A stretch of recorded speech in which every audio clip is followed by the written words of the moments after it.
This is Superior Sports Talk with Reggie Wilson and Luke Inman, part of Locked On Sports Minnesota, and it starts now.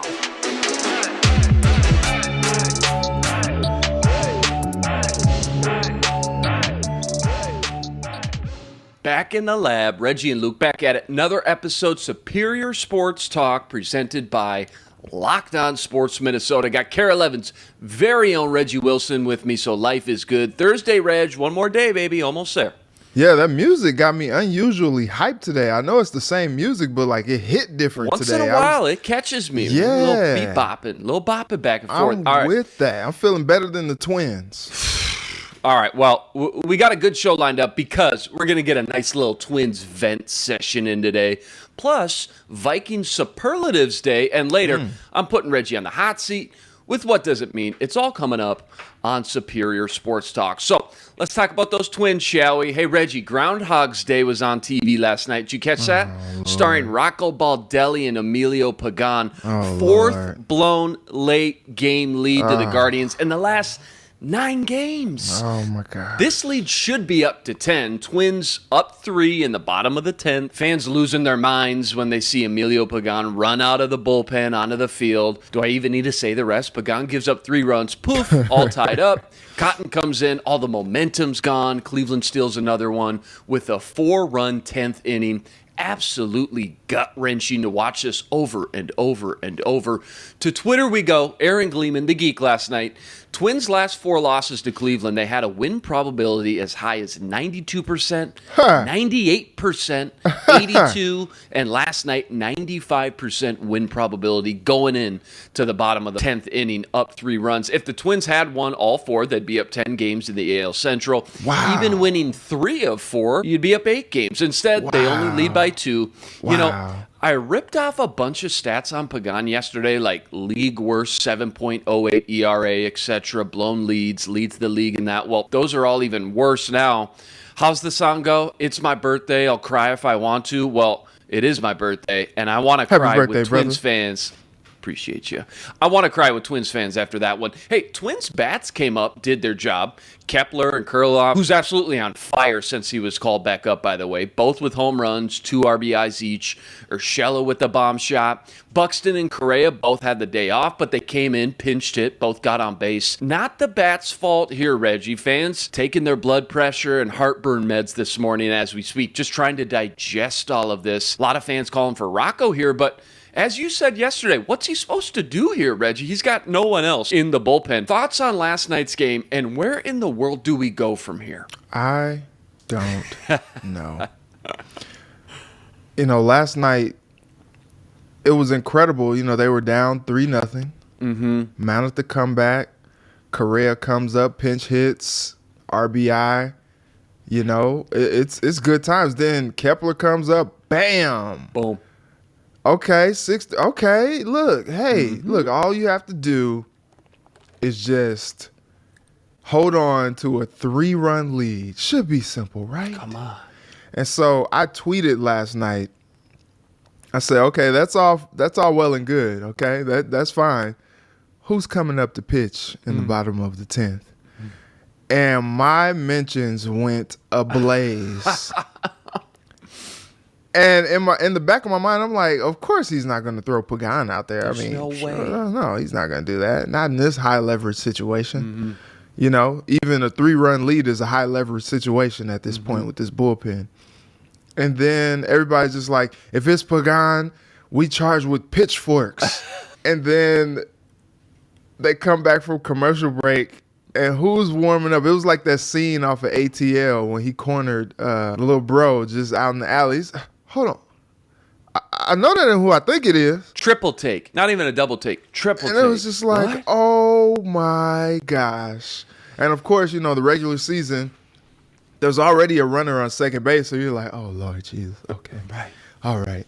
And then, all of a sudden you're looking up, oh, that runner's at third now. Oh, there's 2 on.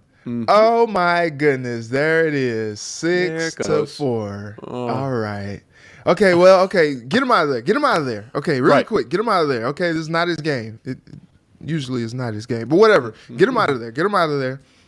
Jarrell Cotton comes up. My man's threw Naylor 6 straight fastballs. Like, didn't even try to mix it up. You know, no kind of variety, no kind of diversity of pitches. He's like, here, I'm just going to throw this gas, see if you can hit this. Naylor's like, yeah, I got this. Bam. Let's go home. And it was just like, when it happened, my guy Andy and I in the sports office, we were just laughing. We were just like, that's all you can do. All you can do is laugh. And it wasn't at like the misfortune of the Twins. No. Like, I even tweeted last night. I was just like, LOL. Because I was just like, that's just funny. Like, you just like I saw my guy Henry Lake on Twitter last night, and he was just like, Emilio Pagan? Get outs, man. I was just like, no, he can't. He can't, man. He's got, you know, like last night's game was classic lemon booty. Yeah. And it was like of epic proportions of the lemon booty, man. Like, it was wild to just watch it unfold in real time. And that is just, it's demoralizing. You say, like, look, it's not the bats. Like, that's two games in this series where, you know, really Carlos Correa kind of plays hero, brings them up, 1 run. You know, Kepler's like, look, that ain't big enough cushion for me. I need 3. And that still isn't enough. Like, it's not sustainable to go out there and score 7, 8, 9, 10, 11 runs every game to try to, like, provide a cushion enough for the bullpen so they don't blow it. Like, that's not sustainable. And we said that coming into the season, but we were more so talking about the starting pitching. We didn't know that this bullpen was going to be what it is. Like, they have to do something. Something is not clicking with this bullpen. And Rocco's like he's like the definition of insanity. He's just going to keep doing the same thing over and over and over again, hoping for a different result. And if you look at Pagan over his last several starts, Sunday was the outlier. He's lights out on Sunday. And, you know, in a vacuum, you look at it, Lavelle Neal from Star Tribune, he tweeted last night, the Paddock trade just wasn't the right trade to make. And it's just like, man, like, it's easy to say that right now, and I love Lavelle, but it's really easy to say that right now because, you know, Paddock is you know, rehabbing the elbow now after Tommy John, and Taylor Rogers is out there just, you know, and you're like, man, if we had Taylor Rogers last night, we'd be in a much better situation. But it's just like, man, you could play that woulda, coulda, shoulda, because if Paddock doesn't get injured, he's out there, you know, really contributing as a starter. And maybe he's going deeper into games, and maybe you don't have to, you know, leverage the bullpen like you're doing. Like, that type of hindsight is always tough because, you know, there are so many things that could break out one way or another. But, you know, when they were making that trade, so many people were saying, like, oh, man, you hate to lose an arm like Taylor Rogers. You hate to lose it. Like, that's a bullpen arm that is solid, that's consistent. You hate to lose that. But, you know, that you gotta spend money to make money. And so that was the going rate for getting a starter. You had to give up Rogers. And it's just tough to see this bullpen just blow game after game after game and really not see the wins that should be because of it. You said, like, if they got those 4 wins that they've blown, they'd be up 10 games. 10 games in this division with, you know, not knowing where the White Sox are going to be in a matter of months, like, and really just having your time to stomp on Cleveland head to head, and you blow it like that, like 2 games, like, at least you're still in front. Okay, right. We'll play devil's advocate there. Okay, still in front. Glass half full guy. Right, not going to win them all. Let's be realistic. 10 that happens. Games, as opposed to 2 games, that swing is crazy. I said it yesterday. It's such a tough balance in baseball as a coach to know when to ride someone out who is slumping and struggling because it's just such a difficult situation. But as you just mentioned, what's the old saying? How does it go?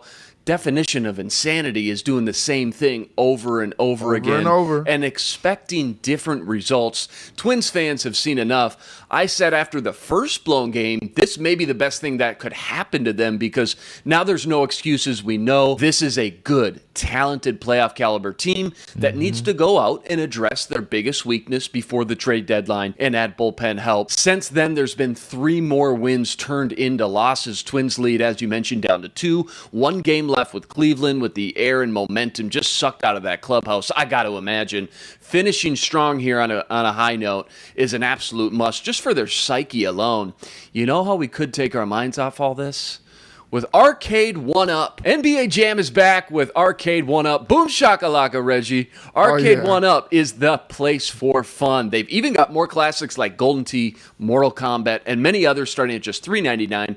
Enter for a chance to win a game console for your man cave at arcade1up.com/lockedon. That's arcade, the number 1, up.com/lockedon. Did you ever play any NBA Jam, by the way, Reggie? Oh, heck yeah. Hey, come on. You know, everybody picked the Bulls, Jordan, Pippen, Rodman. Everybody picked the Jazz, Karl Malone and Stockton. But you know who's a sneaky team in NBA Jam? The Sonics with Gary Payton, the Glove, and Sean Kemp. That was always my go-to team, man. How fun was that? That fun. Good times, man. Take me back. All right, weekly tradition on the show, ESPN's Power Rankings were released. Twins dropped from 12 to 13. Article notes the shocking departure of pitching coach Wes Johnson in the middle of a playoff season. Guardians dropped from 14 to 15. They got hot, winning 17 of 21. Then they got cold, losing 6 of 8. White Sox dropped 16 to 17. Quick thoughts, power ranking this week. You know, it's consistent. You know, it's about where been consistent. Yeah. But I think you know, we talked about like them possibly being up 10 games in the division. I think they are higher on this list if they win some of those games that they lost. No doubt. Top 10. Because, But the cool thing about this is, and I think that's why I, you know, applaud them for, you know, only dropping 1 spot down to 13. The resilience of this team. Because if I was on this team, I'd be demoralized like a long time ago. Like, dang, man, we doing everything. Like, if I'm Carlos Correa, if I'm Byron Buxton, like, if I'm some of these guys that are really, you know, contributing, Luis Ariz, and, you know, I'm helping put this team in position to win games night in and night out, and then I see the bullpen just do what they do night in and night out, I'm upset. I'm like, man, I'm not doing this for my health. You see this home run I just hit? Come on, baby. I'm trying to win us games, baby. But it's so funny because they could come out after that demoralizing loss last night. They could come out against the Guardians today and whoop up on them. And, you know, it is what it is. Like, go back up 3 games on these guys. Like, that's the type of team that this has been this year. You know, we've looked at how they've been terrible against some of the bad teams in stretches. And then they come out against some of the better teams and they beat them down. And you're just like, what is this team? Like, I don't understand. What's going on? But I think 13 is pretty solid. And, you know, a couple months into the season, you're okay with that. You can manage that because you see it and you're just like, wow, like this team – it seems like this team has played like a full season already with some of the ups and downs, highs and lows that they've had, the injuries that they've battled, you know, losing a pitching coach now, and now you're, you know, going to try to fill from within that gap. Good luck, buddy. You see that bullpen last night? You see that bullpen this season? Good luck, my guy. Whoever takes over, God bless. Because Wes Johnson's like, man, you know what? College is easier than this. Like, his last game with the Twins is today, and he's just probably like, get me out of here. Get me out of here. I can't do this anymore. Rocco's like, man, Wes, just go out there and help these guys. He's like, man, come on, man. I can't help this. You know what? I'm leaving. I'm going back to college. Like, I can't help these dudes. These dudes are a lost cause. I'm out. And maybe Wes knew something we didn't long before all this unfolded. Godspeed to him. Yeah, a little shuffle at the top, too. Yankees 1 per usual. Astros bumped the Mets at 2, who dropped to 4. Dodgers stay at 3, followed by the Braves at 5, Padres at 6. Twins lead over the Guardians back to 2 games, as mentioned. Final game today. Afternoon afternoon start, first pitch 12:10. Chris Archer on the mound versus Shane Bieber. Reggie and I will be back here tomorrow to break it all down. All right, to football we go. 73 days left until week 1. NFL season kicks off. It's Superlatives Day today, breaking down the Minnesota Vikings and what could be in 2022. We know the moves. New regime, analytically sound GM making the moves, pass-driven coach calling the plays, core players back and healthy. So let's dive into it. First one up, Viking Superlatives. Breakout guy. A guy you think is going to bust out this year in 2022, Reggie. Ooh, breakout guy. How about Lewis Seen? Ooh, boy, that is... that's funny because, first of all, can't go wrong with Lewis Seen. Absolutely excited. So jacked up to see him hit the field. But I think it may take him a little bit longer to get on the field because my breakout guy, I'm going way deep in the well. Cam Bynum. And hear me out. Cam Bynum in his first year as a 5th-round pick showed a lot of promise. 2-year captain at Cal. 1 pick in 3 games started, over 30 tackles, couple passes defended. They're going to have to find a way to get all 3 of these guys on the field. And I think once it's all said and done, between Lewis Seen and Cam Bynum, they're going to have a really clear, nice path to transition out of that Harrison Smith era, whenever that may be, 2-3 years down the road, because they got 2 really young, solid safeties in Cam Bynum and Lewis Seen. So very interesting. Couple safeties, young safeties in the mix there. All right, next one, comeback kid. Comeback kid for 2022. I think there's 2 kind of obvious choices fans are probably screaming at the TV right now for. The obvious one for me, Big Irv. Irv Smith Jr. Yep. We'll see what he does coming back from the injury. I think everybody is expecting him to have a big year. I think this coaching staff and this Vikings team is expecting him to have a big year. And he has everything in place to do that.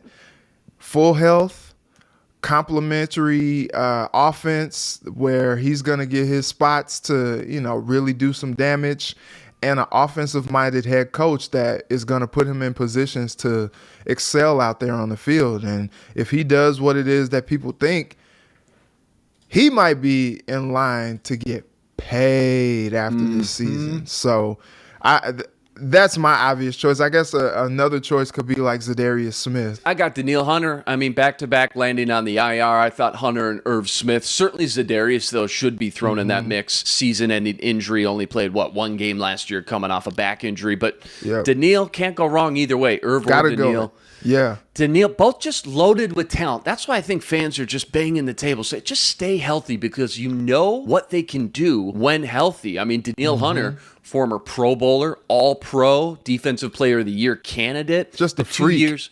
Yeah, just a freak. The 2 years that he was healthy, 14.5 sacks each season, gets after the quarterback and just so dominant. Long overdue, teasing us here for the last few years. But Irv Smith as well, we've talked a lot about him on the show, of course. Same thing. We know he's got talent, and we just want to see him stay healthy and get on the field with a guy like Kevin O'Connell. See what he can do with this offense. He's going to be hungry this year, too, as you said, into a free agent season. All right, next one up. Rising star. Who's a rising star on this Vikings roster right now when you comb through this top to bottom? Man, I kind of have a little bit of a tie here. Okay.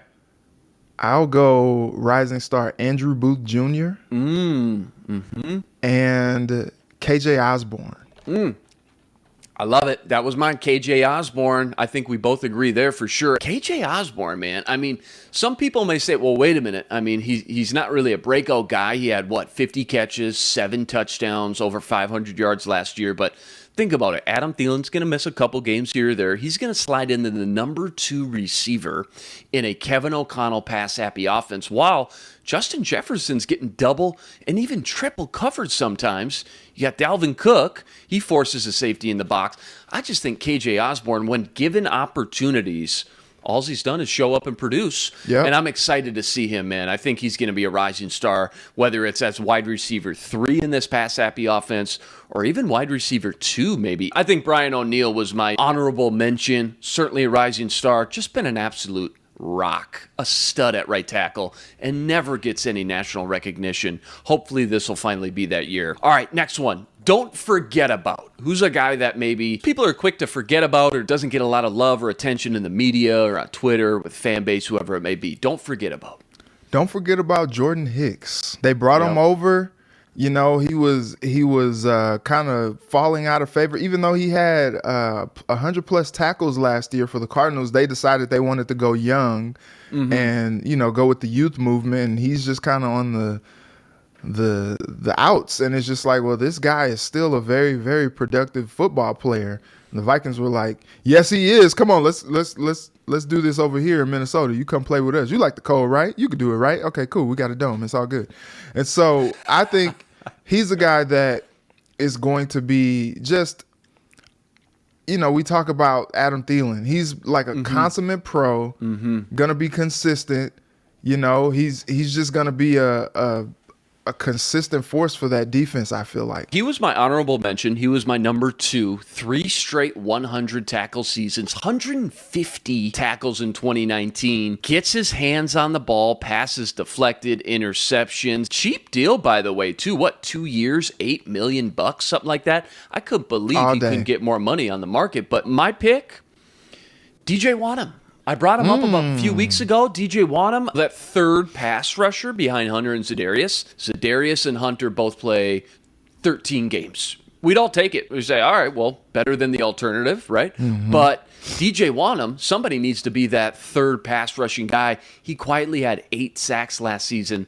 I think when some of those guys miss some time, DJ Wanham, like KJ Osborne, is just going to step up into that starter role. And I think he's starting to really hit the peak of his full potential here now in season 4. New defense, Ed Donatel, new scheme. Gets his hands on the 4 passes deflected. You see him standing up, maybe dropping back in coverage a little bit, able to get his hands up in passing lanes. I'm excited to see that as well. All right, next one up. Needs to rebound. Who had a maybe a little down year that, I mean, people still have some high expectations. This guy's got to rebound in 2022. Pretty obvious for me, Garrett Bradbury. He was kind of going through a little bit of musical chairs with Mason Cole last season. You know, Mason Cole is now with the Pittsburgh Steelers, and so it's his time to shine. They didn't extend that 5th-year option for him, so they're like, look, come on. We need you to prove it for us. Let us know why we drafted you. Well, we didn't draft you, but let us know why the former regime drafted you in the first round. Like, come on, it's time to show and prove. And, you know, in this offense this season, that center position is going to be very critical to that offense's success. And he's got to bring it. He's got to come with it. Yeah, put up or shut up, do or die time. He's heading into a free agent year as well. This is it. I mean, if he doesn't show enough on the field to hold his own and give Kirk Cousins that clean pocket he needs to step into, it's see you later, sayonara. They're going to have to bring in more talent or find an interior lineman that's currently on the team that can step in and not only play to that same level, but play better than Garrett Bradbury was. Certainly a lot of high expectations for a first-round pick. Needs to rebound for me, Cam Dantzler. Didn't necessarily have a bad season, but there was a couple moments there where it just got dark, man. It got bleak for him. Obviously, the Detroit Lion game, giving up the game-winning touchdown on a 12-yard button hook. That can get in the head, the psyche of a young kid, a young player. And we know Mike Zimmer put him in the doghouse after that one, too. Oh, yeah. He needs a fresh start with Ed Donatel as well in this new defense. He needs to rebound because he's going to be relied on. He's going to be asked to be a starting cornerback, or he's going to be on the field at least early while these young guys like Andrew Booth, Caleb Evans, even Chandon Sullivan start to find their footing and find their role on this team. So Cam Dantzler, Garrett Bradbury, can't go wrong with either of those guys. You know what those guys need? Athletic Greens. Unlock your talent with Athletic Greens, whether you're going paleo, vegan, keto, dairy-free, even gluten-free. Athletic Greens has you covered with 75 high-quality vitamins and minerals, superfoods, and probiotics. Visit athleticgreens.com/MLB Network for your first taste of Athletic Greens that has over 7,000 five-star reviews.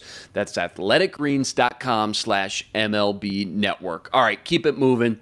2022 Vikings superlatives. Give me a dark horse MVP. Now, we know MVP usually always goes to the quarterback, most important position in sports. But who's a dark horse? Like outside the box, color outside the lines a little bit here. Who's a dark horse MVP in your opinion? So I was gonna go Kirk Cousins just because he's not had like a MVP type season, and That's true. Like usually that is a quarterback position, and he's not usually the quarterback that you think of to have something like that. But if he comes out and balls in this new offense, like that could be a case. But if we're gonna go outside of the quarterback position, I think it's pretty simple to me. Justin Jefferson. No doubt. No doubt. I mean, the expectations for this kid, he has done some things no other receivers have done in a run-first conservative offense. It's just so exciting to think about the true potential that Kevin O'Connell's going to bring in that Cooper Kupp style of role. JJ for sure. If it's not Kirk, the quarterback, the obvious pick, JJ's got to be it. I'll give you another dark horse deep down the well. How about Eric Kendricks? This guy could be the captain, the heart, the soul of this new defense, and he does it all. He's going to have 100-plus tackles. He's going to get a couple sacks. He's going to get his hands on the ball with some interceptions and passes deflected. But he could be, again, just the core nucleus to this new defense with a lot of new moving parts, a lot of new young guys, returning vets. They need somebody they can rely on, just show up game in and game out with the green dot, calling plays. Eric Kendricks, if this defense turns around, I think Eric Kendricks may be the reason behind that when it's all said and done and the dust settles. All right, last one.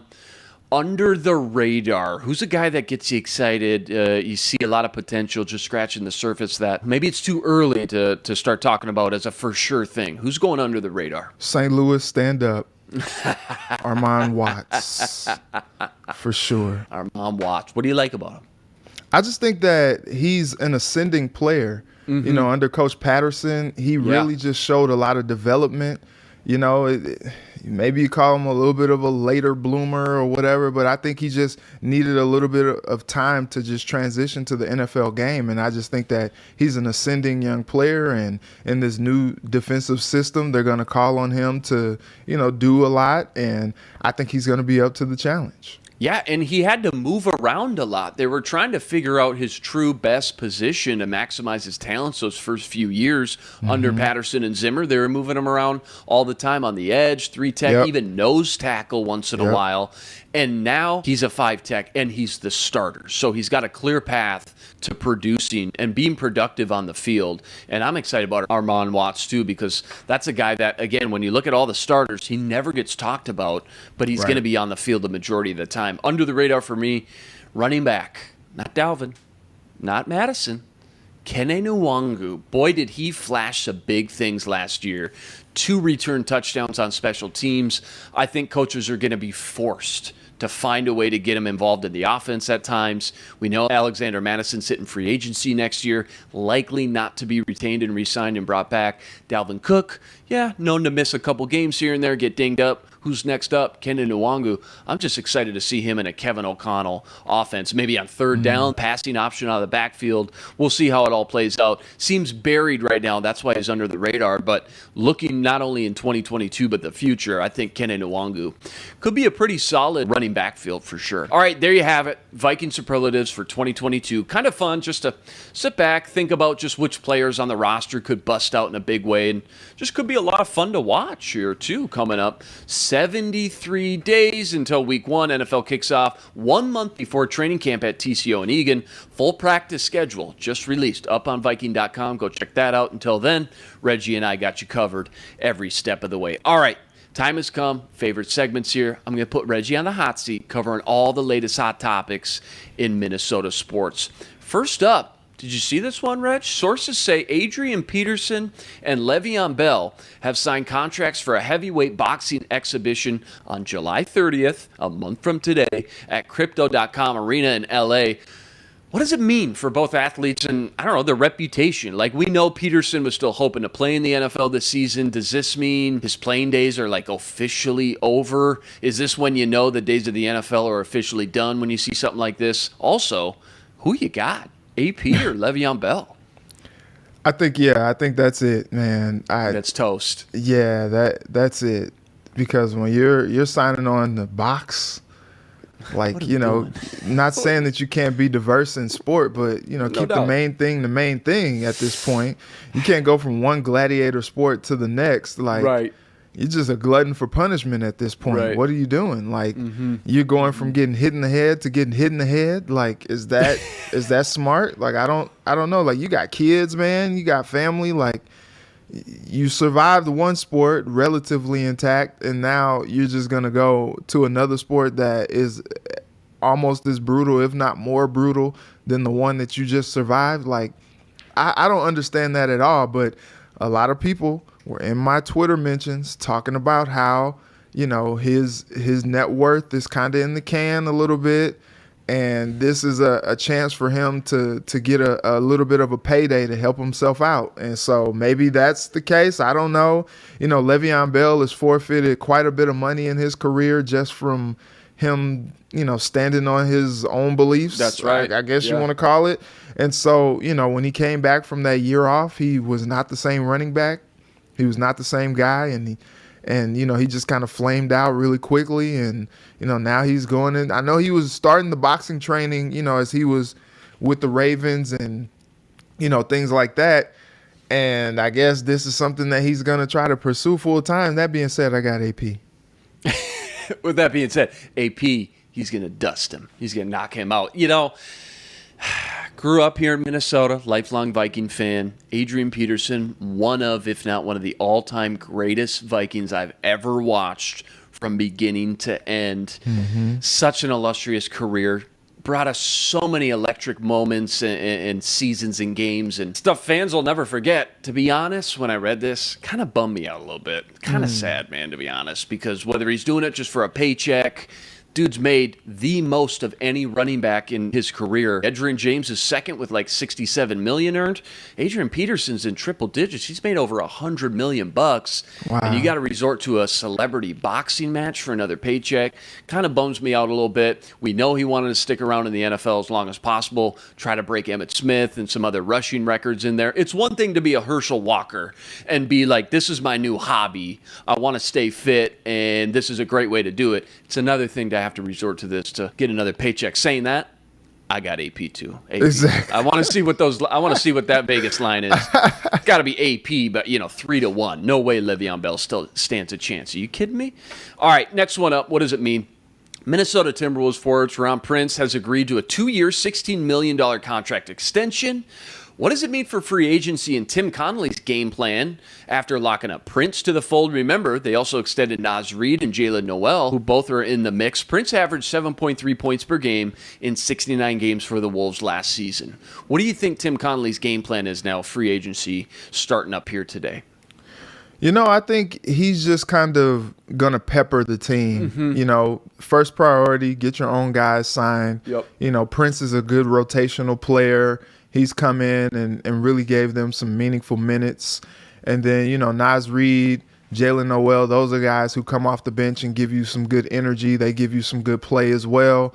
We were just at the press conference the other day, and head coach Chris Finch talked about how he expects Jalen Noel to kind of take that next step moving forward and really kind of be more of a playmaker out there on the floor and challenge for more playing time moving forward. And I think that's something that they are relying on him, and that, contract, the exercising the option, I think was them showing good faith in his ability to do that. That being said, not really a whole lot that you can do with the money that you kind of have tied up in all the players there, but I think they're going to continue to try to do things to help the team with like rebounding. They drafted Walker Kessler. I don't know if they expect him to really be an impact player right away. So that being said, they signed Greg Monroe down the stretch last season. Maybe they signed some sort of big man presence like that to just help them with rebounding and things like that. Still don't know what's going to happen with D'Lo. It's still early. Some of the teams that you thought maybe, trying to pursue him, maybe not anymore, with the Knicks, in their pursuit of Jalen Brunson, the Clippers and, them being rumored to sign John Wall. And so now you're just like, well, I'm not really sure where he goes. Atlanta made a trade for DeJounte Murray yesterday. And so now, that whole scenario is not in play anymore either when it comes to D'Lo. So interesting to see what they're going to do there. I think the biggest moves that we could see them make could come via trade as opposed to like free agency, because they kind of have their money tied up right now with Cat and D'Lo and the rest of the players that they have in there, guys like Beasley and things like that. So maybe we see a trade, but I think where they stand now is, they got to the playoffs with this unit. Maybe they try to, run it back with the same squad, pepper in a few guys that can help them, kind of get over the top a little bit more. And maybe we start to see some of the bigger changes next year. Yeah, that could be too. That could be the long-term game plan for sure. Still got a young core and nucleus. Ton of rumors flying around. Maybe a reunion with Tyus Jones back in Minnesota. This morning an ESPN insider mentioned DeAndre Ayton could be a possibility for the T-Wolves too. A lot of names getting flown out there. A lot of smoke. It's so interesting in the NBA because it's the draft first and then free agency. And I think that's how it should be done. That's how it should be done. I'm such an NFL guy, and obviously you see free agency, you get all the prize studs, they make all the money, and then you fill the rest of your needs in the draft when really you shouldn't. You should still be going BPA. But nonetheless, that's a conversation for another day. That's a wrap here. Back here tomorrow, breaking down more Twins, Vikings, plenty more. Remember, like, rate, review, subscribe to the YouTube channel. Join us every day for another episode covering all the biggest topics in Minnesota sports. He's Reggie Wilson. Follow him on Twitter at Reggie Wilson TV and on KARE11. I'm Luke Inman on Twitter at Luke_Spinman. Tune in tomorrow to Superior Sports Talk, part of Locked On Sports Minnesota. For Reggie, I'm Luke. Until tomorrow, signing out. Be blessed. Spread love today. This is Superior Sports Talk with Reggie Wilson and Luke Inman, part of Locked On Sports Minnesota.